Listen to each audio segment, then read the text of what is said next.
Baik, selamat pagi anak-anak. Sebelum kita memulai dengan pembelajaran kita pada pagi hari ini, marilah kita siapkan hati kita untuk berdoa. Baik, kita berdoa dalam nama Bapa dan Putra dan Roh Kudus. Amin. Allah Bapa yang Maha Baik, Engkau telah menciptakan kami dan menghimpun kami di dalam masyarakat, serta menghendaki kami menjadi warga negara Indonesia. Kami bersyukur atas keindahan dan kekayaan alam Indonesia, agama, suku bangsa, bahasa, dan budaya yang melekat pada keberadaan bangsa kami, bangsa Indonesia. Sekarang kami akan belajar untuk semakin mengenal kekayaan dan keindahan negara kami. Bantulah kami supaya memiliki sikap syukur dan rasa bangga terhadap anugerah-Mu yang indah ini. Dalam nama Bapa dan Putra dan Roh Kudus. Amin. Baik, selamat pagi. Sekali lagi terima kasih. Pagi ini kita akan belajar.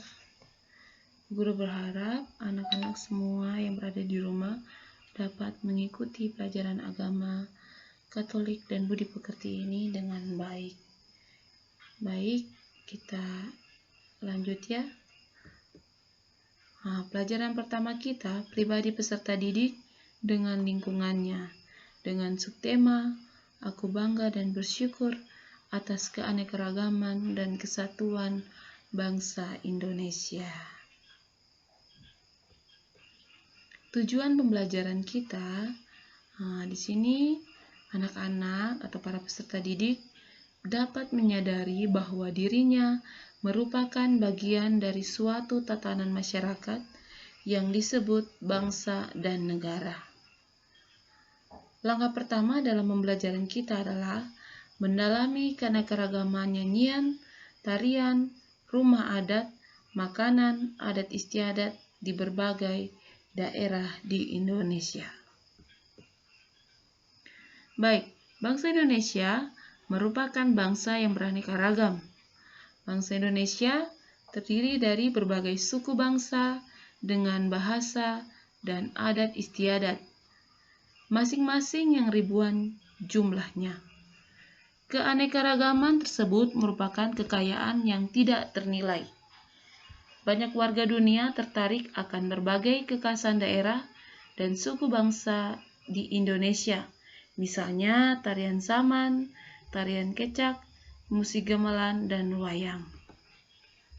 Ada 13 kekayaan budaya dan alam Indonesia yang telah diakui menjadi warisan dunia, terdiri dari 4 warisan alam, yaitu Taman Nasional Ujung Kulon di Banten, Taman Nasional Lorentz di Papua, dan warisan hutan hujan tropis di Sumatera, khususnya di Taman Nasional Gunung Leuser, Taman Nasional Kerinci, Seblak, dan Taman Nasional Bukit Barisan Selatan.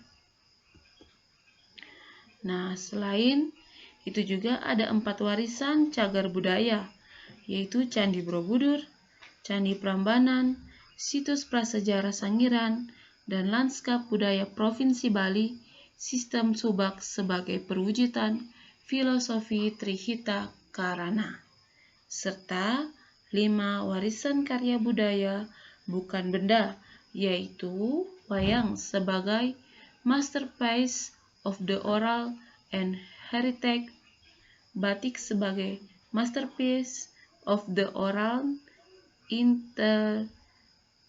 intangible heritage, angklung, dan lain-lain. Di sini ada macam-macam keanekaragaman di Indonesia. Kita lihat sama-sama ada nama kekhasan budaya dan daerahnya. Yang pertama kita lihat tari saman.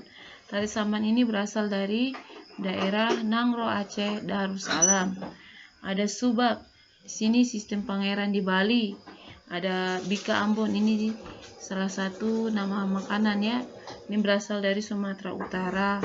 Ada lagu ampar-ampar pisang berasal dari Kalimantan. Lagu Manuk Dadali dari Sunda, dan musik angklung dari Jawa Barat. Lanjut. Tugas kita untuk menjaga dan melestarikan keberagaman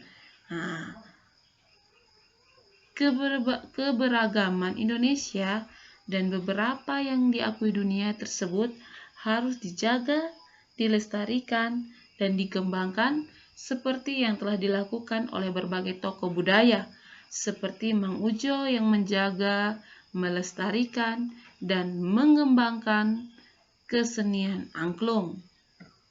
Nah, itu tentang keberagaman budaya ya. Nah, sekarang kita masuk pada langkah kedua, mengamati gambar burung Garuda sebagai lambang negara Indonesia serta semboyan Bhinneka Tunggal Ika. Nah, sudah lihat ini adalah gambar burung Garuda. Nah, burung Garuda ini adalah semboyan dari lambang negara kita ya, dengan semboyannya yaitu Bhinneka Tunggal Ika. Lanjut. Nah, Bhinneka Tunggal Ika berasal dari bahasa Sanskerta yang berarti berbeda-beda tetapi tetap satu. Istilah tersebut terdapat pada kitab Sutta Soma, karangan Empu Tantular, yang berbunyi Jinatua Kalawan Siwatatwa Tunggal, Tanhana Dihama Mangrua Bhinneka Tunggal Ika. Pada situasi penjajahan, setiap suku bangsa di Indonesia merasa terpisah-pisah karena politik penjajahan Belanda. Perasaan senasib dan keterpisahan itu membuat keinginan untuk bersatu membangun satu bangsa dan melawan penjajah. Nah, persatuan ini dibangun melalui Sumpah Pemuda, dan dengan persatuan itu pula para pemuda Indonesia berhasil mengusir penjajah. Untuk merefleksikan pengalaman keberagaman dan kesatuan itu, maka pendiri bangsa ini menggunakan semboyan dalam lambang negara Pancasila, yakni Bhinneka Tunggal Ika. Bhinneka Tunggal Ika adalah jati diri bangsa Indonesia. Mengingkari kebinekaan dan kesatuan berarti mengingkari keindonesiaan. Baik, terima kasih. Itu pertemuan kita yang pertama tentang mempelajari keanekaragaman budaya yang ada di bangsa kita, bangsa Indonesia. Minggu depan kita akan masuk pada materi, masih dengan materi yang sama, tetapi kita akan lanjut membahas tentang cerita kitab suci. Baik, terima kasih. Kita tutup pelajaran kita dengan berdoa Salam Maria. Mari kita berdoa. Dalam nama Bapa dan Putra dan Roh Kudus. Amin. Salam Maria, penuh rahmat, Tuhan sertamu. Terpujilah engkau di antara wanita, dan terpujilah buah tubuhmu Yesus. Santa Maria, Bunda Allah, doakanlah kami yang berdosa ini, sekarang dan waktu kami mati. Amin. Dalam nama Bapa dan Putra dan Roh Kudus. Amin. Selamat pagi.